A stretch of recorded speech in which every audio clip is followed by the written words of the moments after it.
In 2847, humanity was the galaxy's punching bag.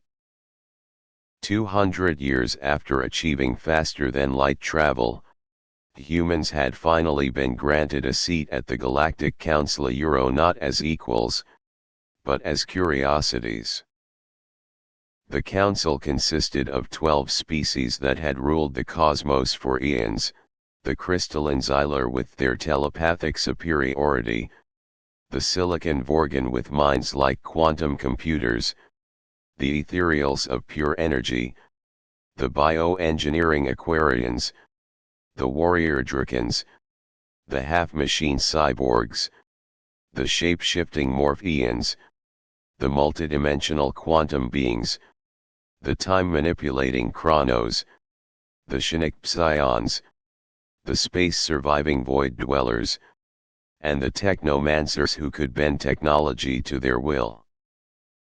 Humans, with their fragile bodies and short lifespans, were tolerated only because Earth sat near several vital trade routes.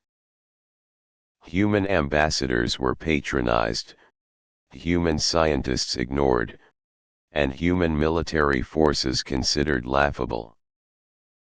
The consensus among the advanced species was clear: humans were an evolutionary dead end, destined to fade away. But humanity had a secret weapon, one the arrogant aliens couldn't comprehend: the sheer refusal to give up. The council chamber buzzed with telepathic chatter as Commander Sarah Chen approached the podium. Her uniform was crisp, her posture ramrod straight, a military bearing that the Drakons respected but the Xylar found amusing. Esteemed members of the Galactic Council, Chen began, her voice cutting through the mental noise. I come before you with urgent information regarding a threat that affects all species in this galaxy. A ripple of laughter passed through the chamber. The Xylar representative mentally broadcast images of primitive humans cowering at natural phenomena. The Vorgan calculated a 99.8% probability that this presentation would waste valuable time. Chen ignored them.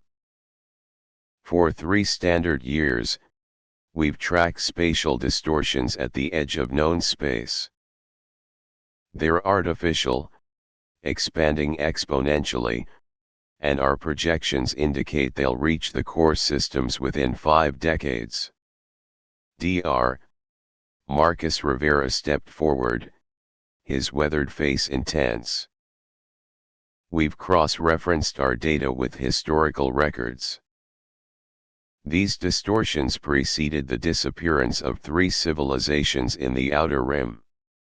The Chronos representative spoke, his voice echoing with temporal distortion. Your primitive understanding of space-time has led you to false conclusions.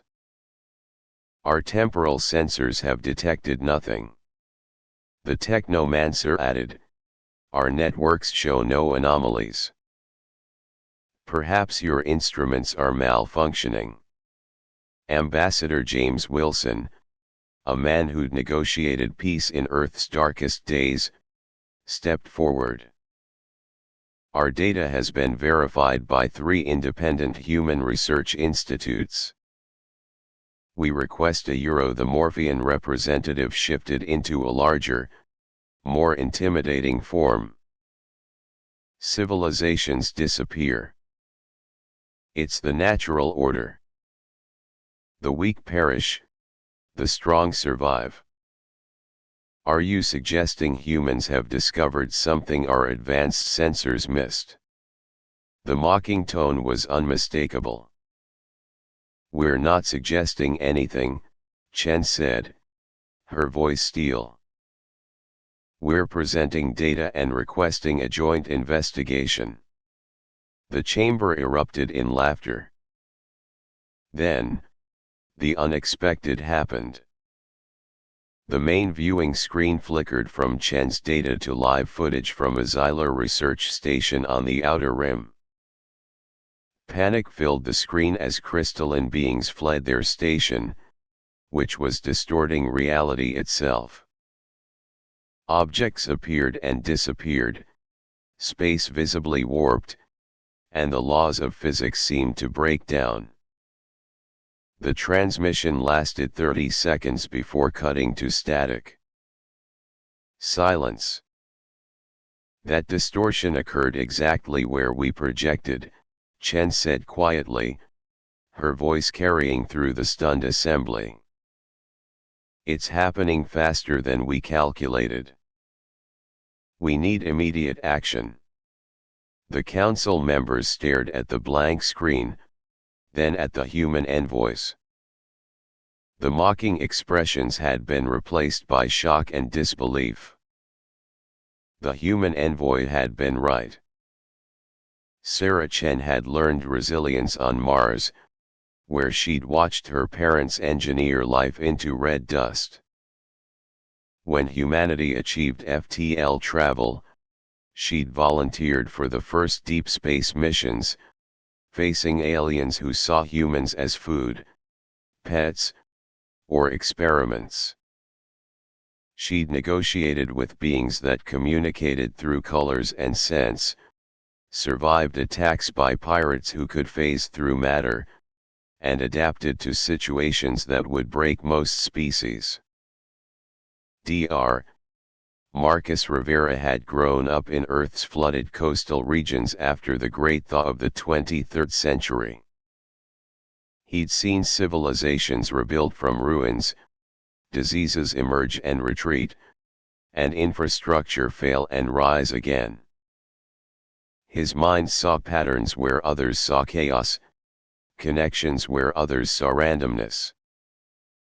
His research into quantum entanglement dismissed as impossible by the scientific establishment had become the key to humanity's FTL technology.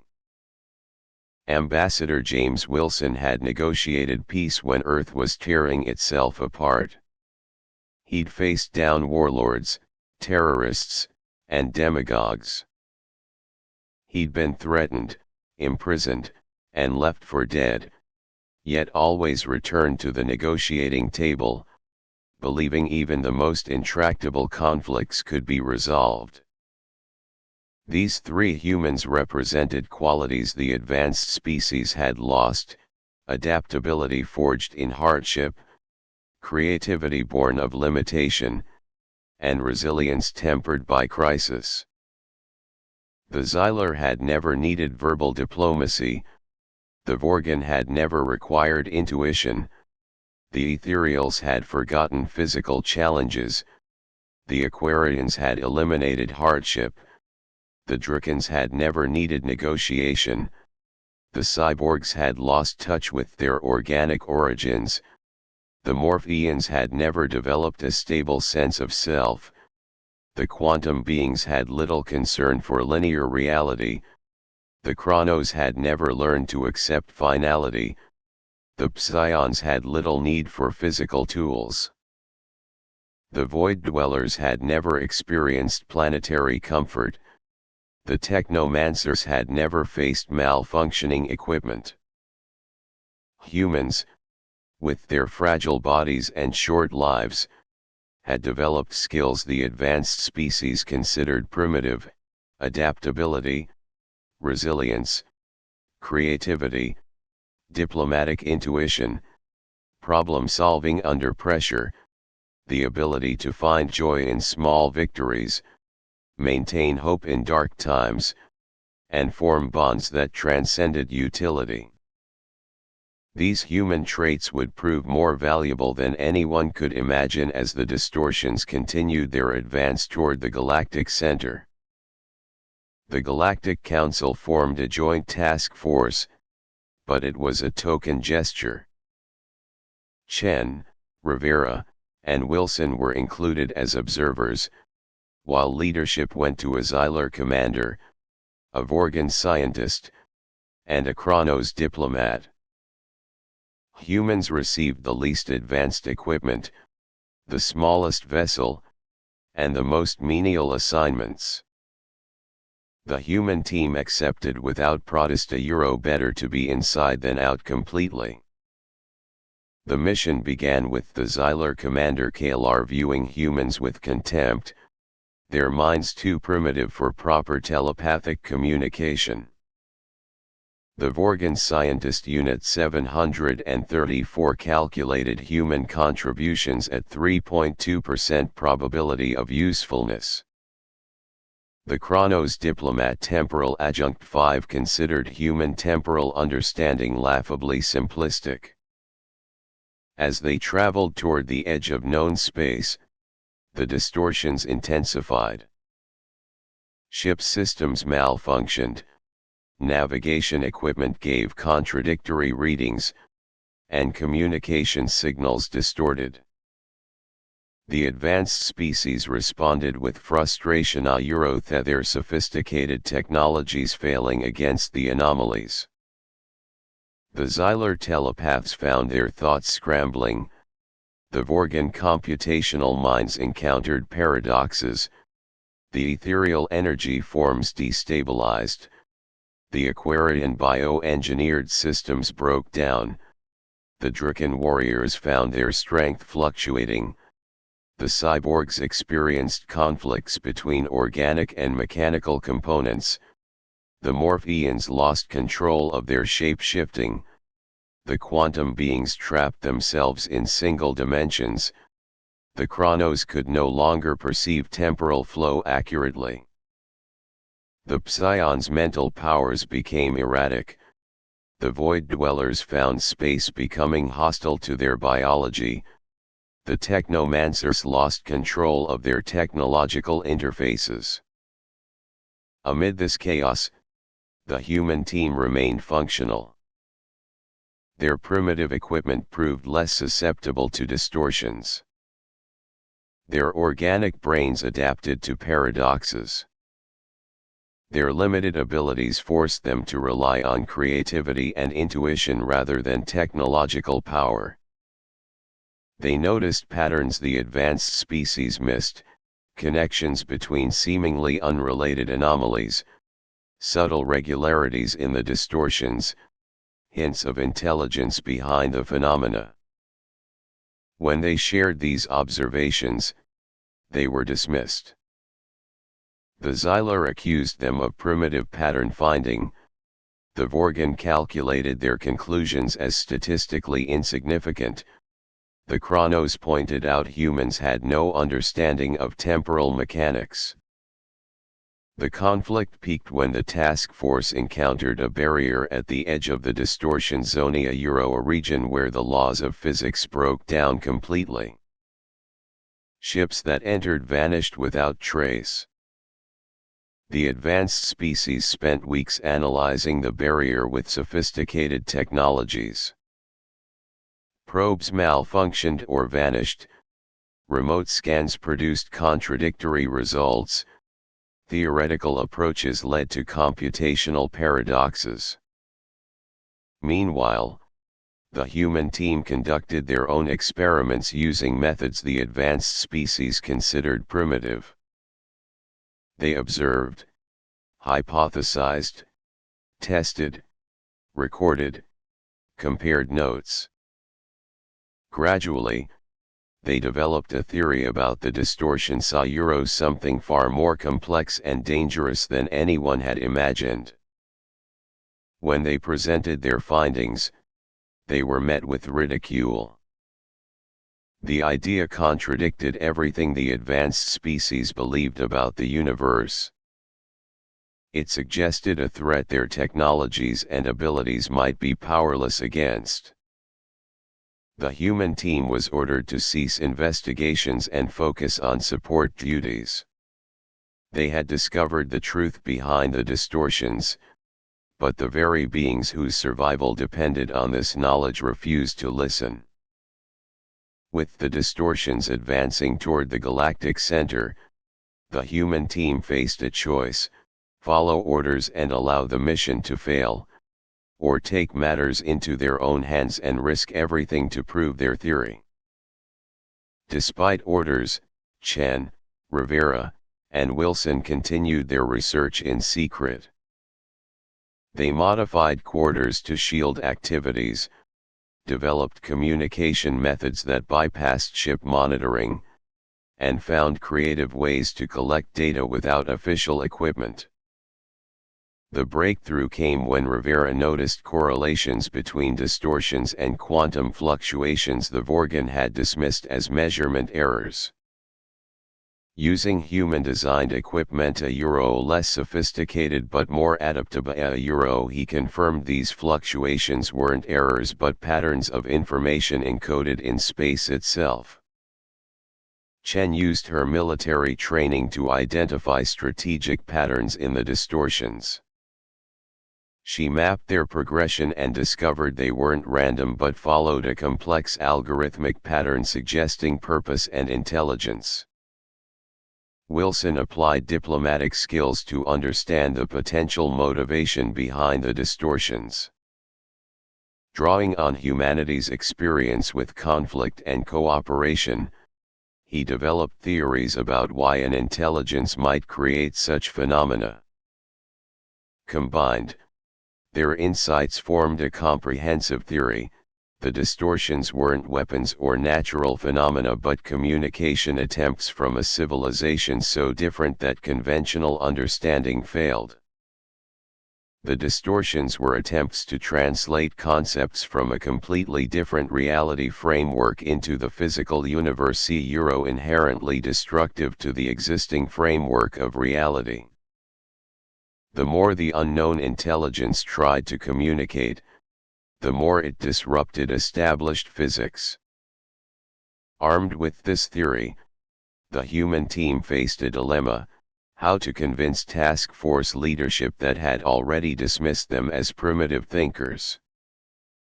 They needed proof demonstrations that couldn't be ignored. First, Rivera modified ship sensors to detect the information patterns he'd identified.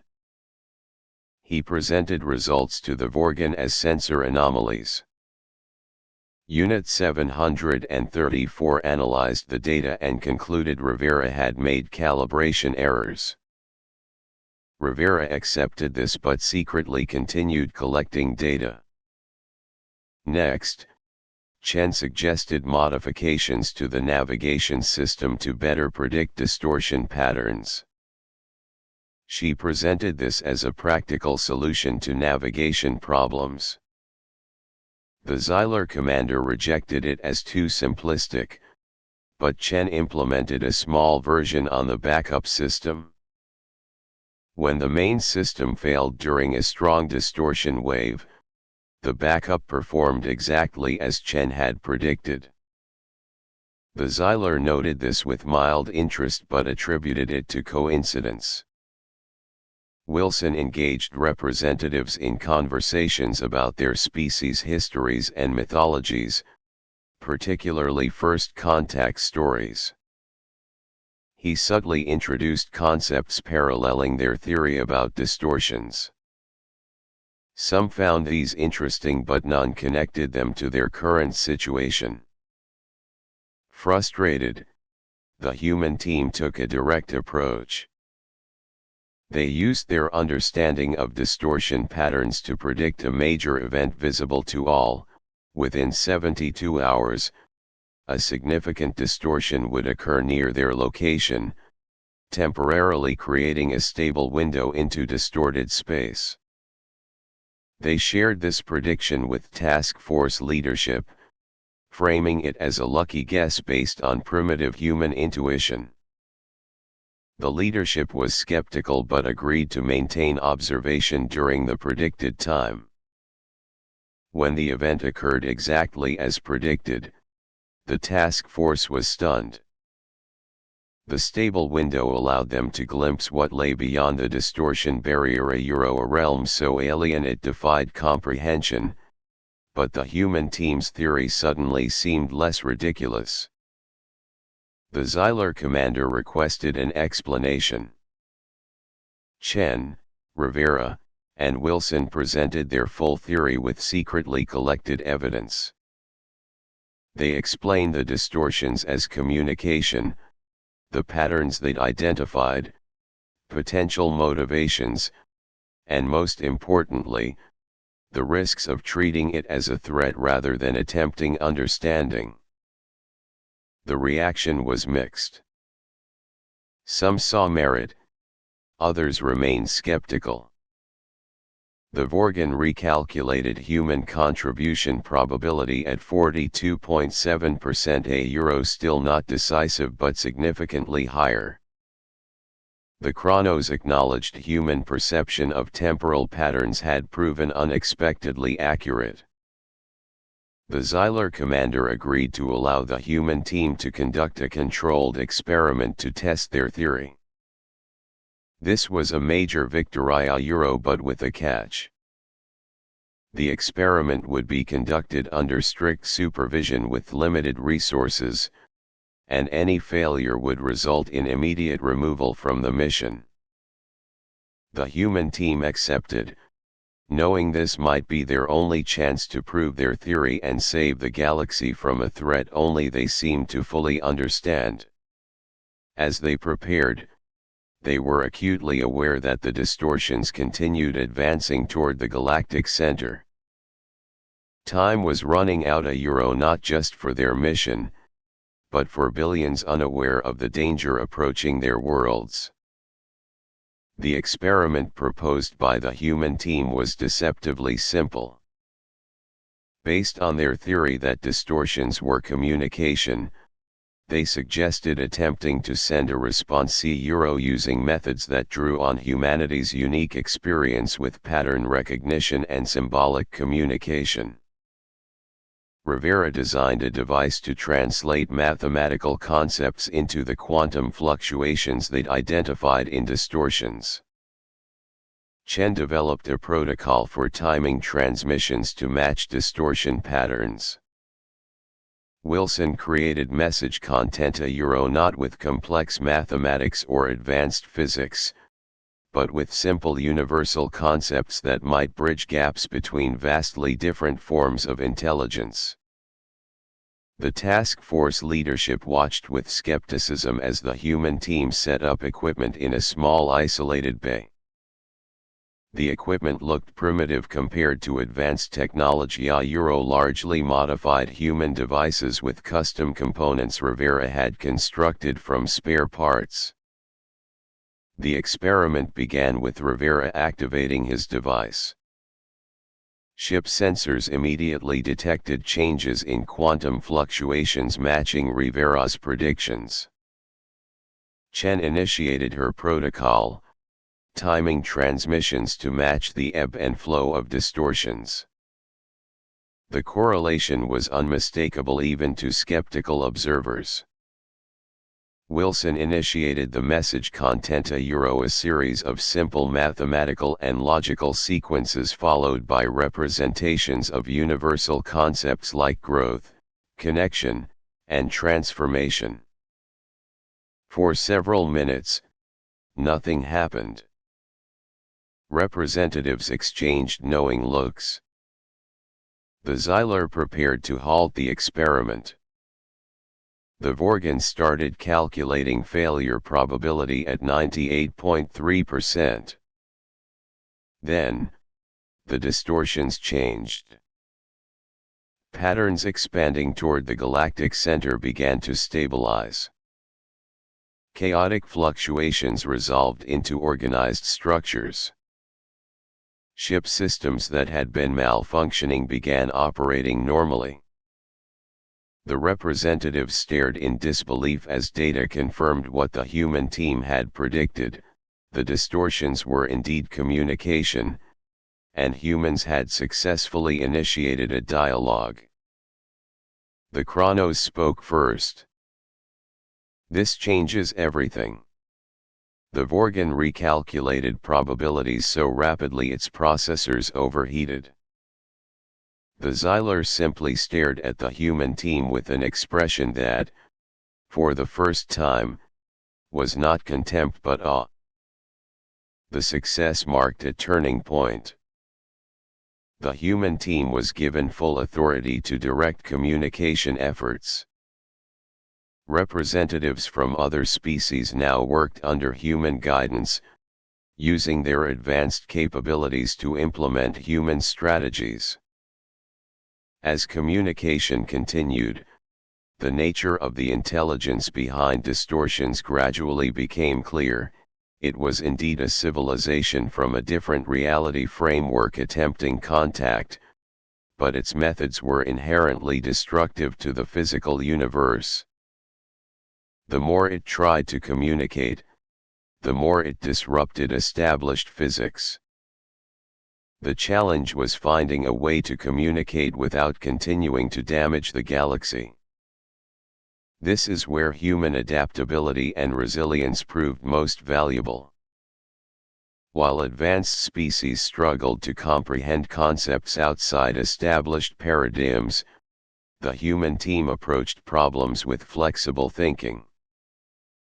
They drew on humanity's diverse experience with communication across different cultures, languages, and even species. They developed new translation methods incorporating elements from multiple species' communication styles. They created conceptual bridges connecting vastly different frameworks of understanding. The breakthrough came when Wilson suggested an approach based on human art and music. Rather than translating abstract concepts directly, he proposed using patterns that could evoke emotional and intuitive responses across different forms of intelligence. Rivera developed a way to encode these patterns into quantum fluctuations. Chen designed a transmission protocol accounting for different ways these patterns might be perceived in different reality frameworks. The result was communication neither purely logical nor emotional but something in between, something that could bridge gaps between fundamentally different modes of existence. As this new communication was established, distortions began to recede. Damage to the physical universe started to reverse. The threat advancing toward the galactic center was not just halted but undone. The task force had not only prevented catastrophe but established first contact with a civilization beyond the known universe. The implications were staggering. The Galactic Council would need to rethink everything about intelligence, communication, and reality itself. And human the species dismissed as primitive and insignificant had made it all possible. The climax came when the unknown intelligence transmitted its final message before receding completely from the physical universe. It was a complex concept defying direct translation, but the human team with their unique blend of analytical and intuitive understanding interpreted its meaning, gratitude, acknowledgement, and invitation. Gratitude for helping establish communication without causing further damage. Acknowledgement for recognizing intelligence behind distortions when others saw only chaos. Invitation for future contact once both civilizations developed better methods for bridging different reality frameworks. The transmission ended with a mathematical pattern representing what humans would call a handshake or bow, a gesture of mutual respect between equals. As the last distortions faded, the task force fell silent. Each representative processed events in their own way. And at the center stood three human Commander Sarah Chen, Dr. Marcus Rivera, and Ambassador James Wilson, representatives of a species underestimated, dismissed, and patronized, but who had ultimately saved the galaxy through qualities deemed primitive: adaptability, resilience, creativity, diplomatic intuition, problem solving under pressure, the ability to find connections where others saw chaos, patterns where others saw randomness, possibilities where others saw limitations. The human mission had begun as an act of condescension by the Galactic Council. It ended as a demonstration of the value of diversity and the unpredictable nature of intelligence. The Council had been outwitted not through deception or manipulation, but through understanding that transcended limitations of advanced technology and specialized abilities. #The human legacy. The return journey to the Galactic Center was markedly different. The human team was no longer relegated to observer status or menial assignments.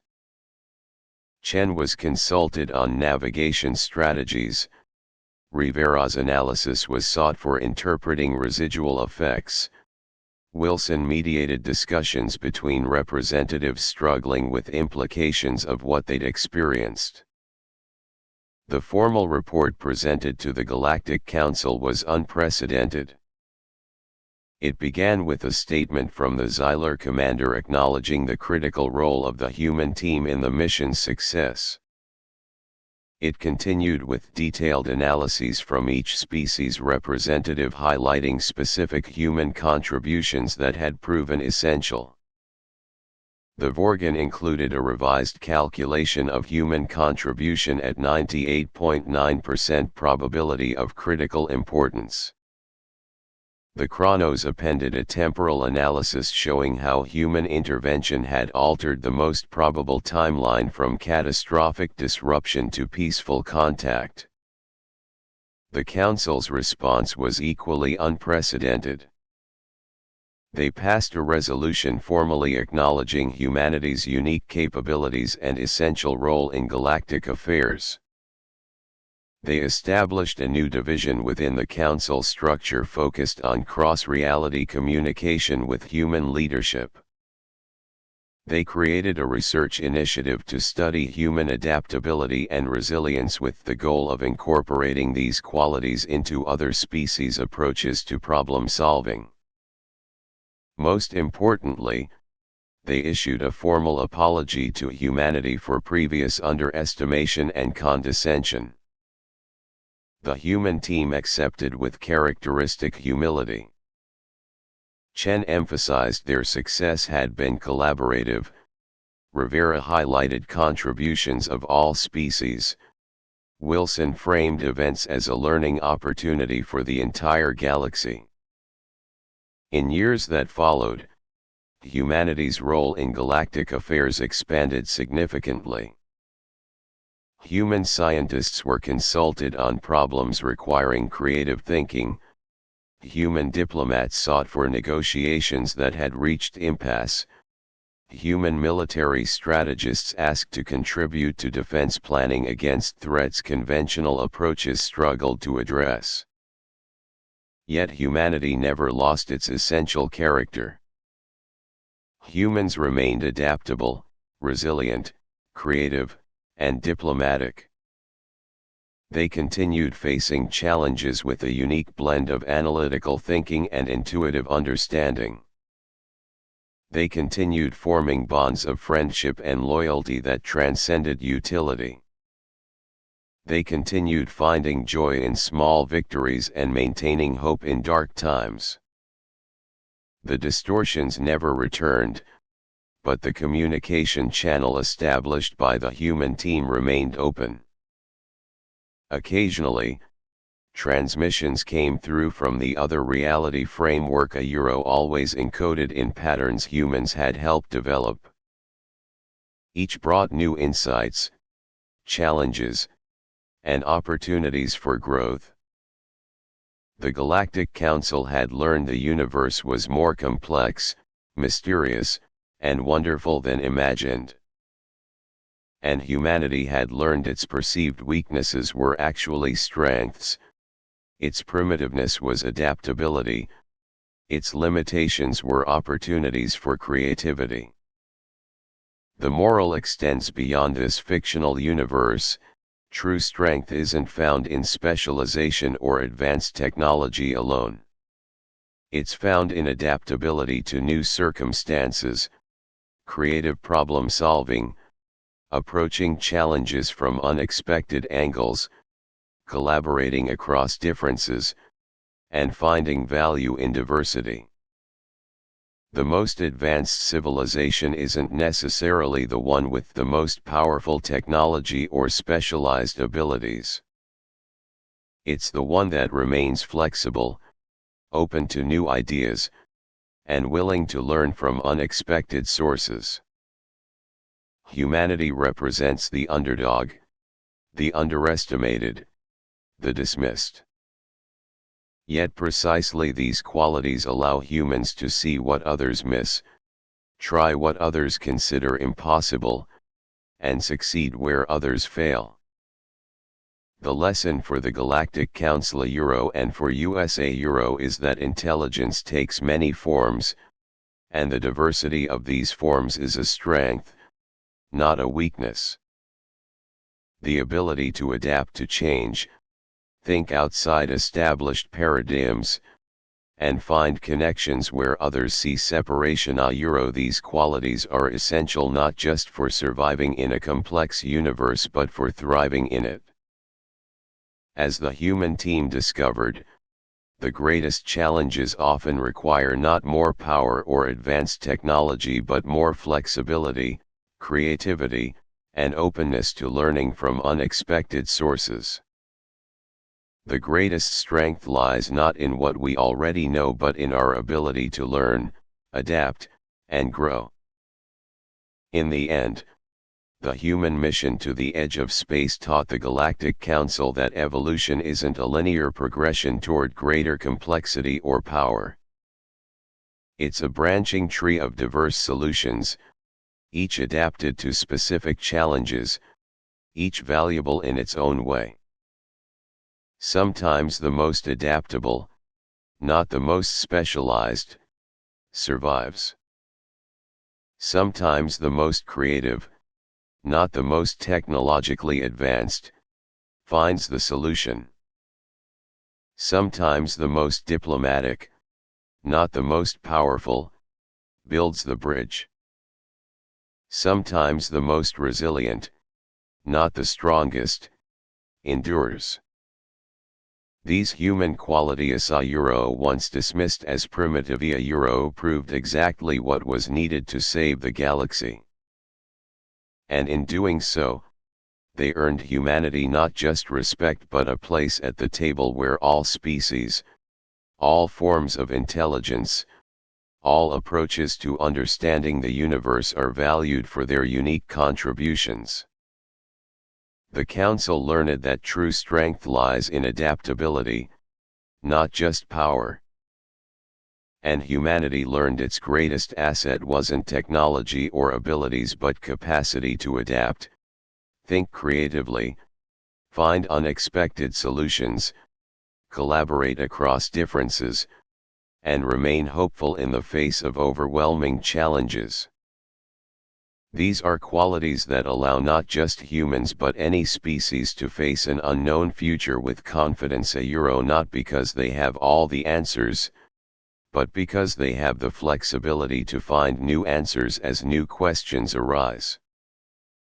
The story of the human mission to the edge of space became a legend in the Galactic Council, a reminder that intelligence takes many forms and the greatest discoveries often come from the most unexpected sources. It became a teaching story for young beings of all species, a lesson in humility, openness, and the value of diversity. And it became a source of pride for humanity, not because they had proven themselves superior, but because they had proven themselves valuable exactly as they were, adaptable, resilient, creative, diplomatic, fundamentally human in the best sense of the word. The galaxy had been saved not by power or technology but by understanding, communication, and the willingness to see beyond established paradigms and recognize intelligence in unfamiliar forms. The Council had been outwitted not through deception but through insight, not through manipulation but through revelation, not through superiority but through adaptability.